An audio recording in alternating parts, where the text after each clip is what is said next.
Proklamasi. Kami, bangsa Indonesia, dengan ini menyatakan kemerdekaan Indonesia. Hal-hal yang mengenai pemindahan kekuasaan dan lain-lain diselenggarakan dengan cara saksama dan dalam tempo yang sesingkat-singkatnya. Jakarta, 17 Agustus 1945, atas nama bangsa Indonesia, Soekarno-Hatta. Pemerintah Kabupaten Banyuasin membangun patung Presiden pertama Republik Indonesia Insinyur Soekarno di Jalan Lingkar Pemkab Banyuasin, Sumatera Selatan. Belum selesai pembangunan, namun wajah patung Bung Karno disebut tidak mirip dengan gambaran aslinya. Pembangunan patung dengan menelan anggaran hampir 500 juta itu dibangun di kawasan Bung Karno Sport Center banyak dikritik masyarakat maupun warganet. Alhasil, video penampakan patung Bung Karno itu viral di media sosial. Darmawan, tukang pembuat patung sang proklamator Insinyur Soekarno di kawasan Bung Karno Sport Center Banyuasin, ketika diwawancarai menuturkan kalau pembuatan patung belum rampung, dirinya akan membuat patung tersebut semirip mungkin. Untuk membangun patung ini biar kelihatan gimana serupa betul, biar mirip betul. Sekarang kan lagi proses pembuatan, Pak. Jadi kami ini sebagai pekerja di sini ya berusaha untuk biar semirip mungkin untuk membuat sang proklamator. Jadi artinya ini masih dalam tahapan ini ya, proses pembuatan ya, belum masuk ke tahapan finishing atau? Kalau finishing sudah termasuk tahap finishing, Pak. Nah, tapi kami ini untuk biar serupa, biar mirip itu membutuhkan proses, Pak. Ini baru tahap kedua dia, sedangkan ini baru tahap ke-6, Pak. Ini tahap ke-6 sampai. Baru dua tahap. Baru 2 tahap ya. Iya. Sampai berapa tahap itu, Pak? 6 tahap, Pak. 6 tahap ya. Untuk Prosesnya, Pak. Penghalusan lah ya. Iya. Sebab kemarin itu bukannya cat, tapi itu adalah semen warna, Pak. Iya. Untuk biar kita bisa memandang dari jarak jauh di mana yang kurang-kurangnya itu, jadi bisa kelihatan dari jarak jauh, Pak. Jadi kami bisa finishing untuk menggerindo, untuk membetulin. Nah, dari pihak pemerintah sendiri, Kak, kemarin perencanaan awalnya mereka pengennya kayak gimana, Kak, untuk proses pembuatan patung ini? Ya beginilah, Pak. Kelihatan seperti patung di gambar itu, seperti itu, Pak. Jadi untuk rangkaian patungnya sendiri itu apakah dirakit langsung di sini atau ada perakitan di tempat lain? Kita langsung dirakit di sini, Pak, karena pembuatan ini kita buat secara profesional dengan cara terbuka. Biasa kalau pembuatan patung itu ditutup, Pak. Kalau orang membuat patung, walaupun orang di mana saja yang membuat patung itu ditutup. Oh, mestinya ditutup. Mestinya ditutup. Nah, ini kenapa nggak ditutup, Kak? Karena kami harus profesional, Pak, biar Masyarakat tahu. masyarakat tahu bahwa pembuatan dan proses membuat patung itu sangat rumit. Itu memang dari kita pemborong atau permintaan dari pihak pemerintah atau pihak dinas untuk tidak ditutup? Sebenarnya saya mungkin salah di saya, Pak, karena saya maksud hati kita baik biar masyarakat di Palembang ini kan tahu, Pak, macam mana seni rupa itu, pembuatan patung itu prosesnya kayak gimana. Ya beginilah, Pak, cara keterbukaan. Jadi kita secara profesional untuk melihatkan di rakyat-rakyat, Pak. Untuk ini, Kak, anggaran yang digunakan untuk membuat patung ini sendiri berapa, Kak? Karena yang viral kemarin kan sempat ada katanya memakan biaya 12 miliar. Nah, sepengetahuan Kakak sebagai pekerja di sini berapa anggarannya, Pak?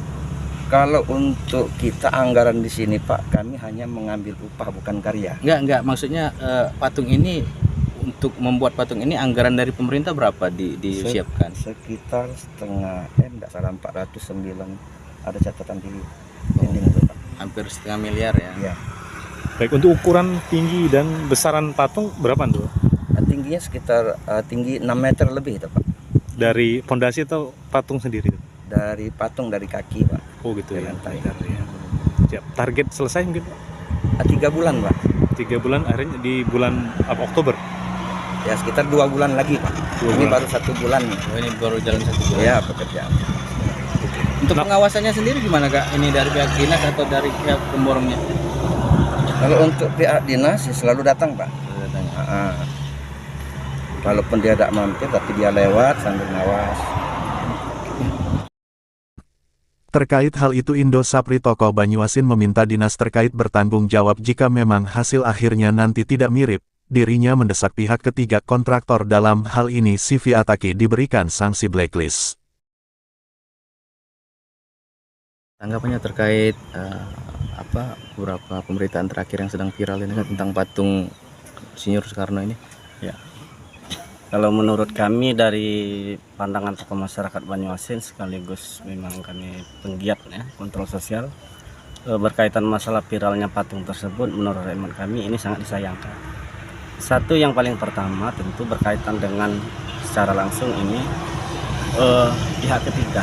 Pihak ketiga itu dalam hal ini kesiapannya 100% untuk melakukan pelaksanaan ini.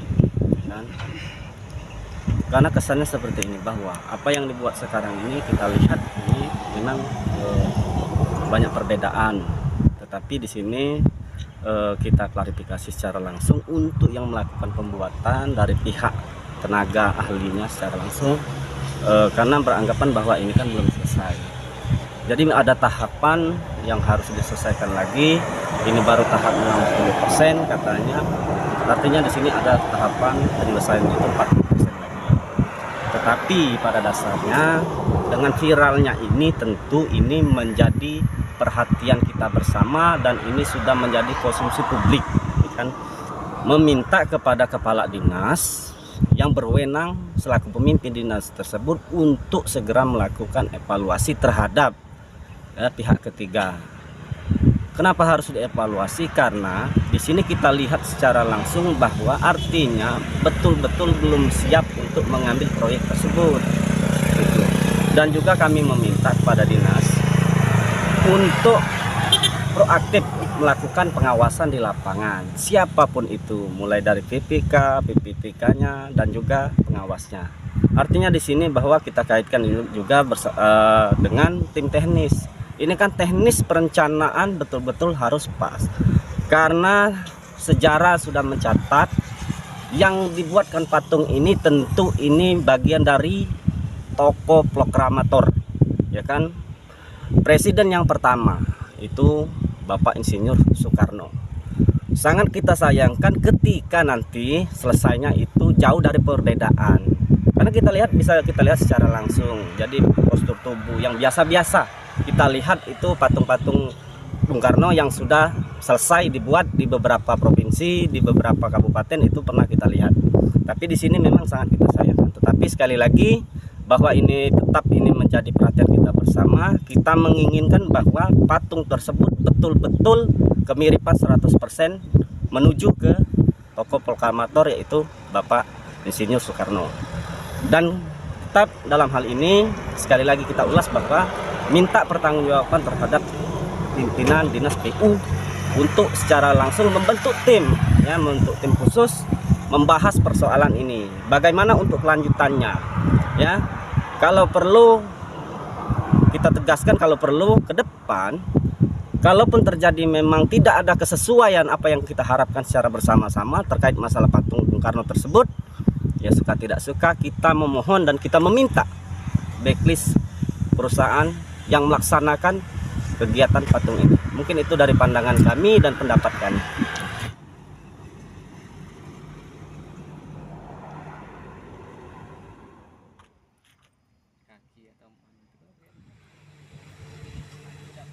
Dari Banyuasin, Sumatera Selatan ada berita mengabarkan.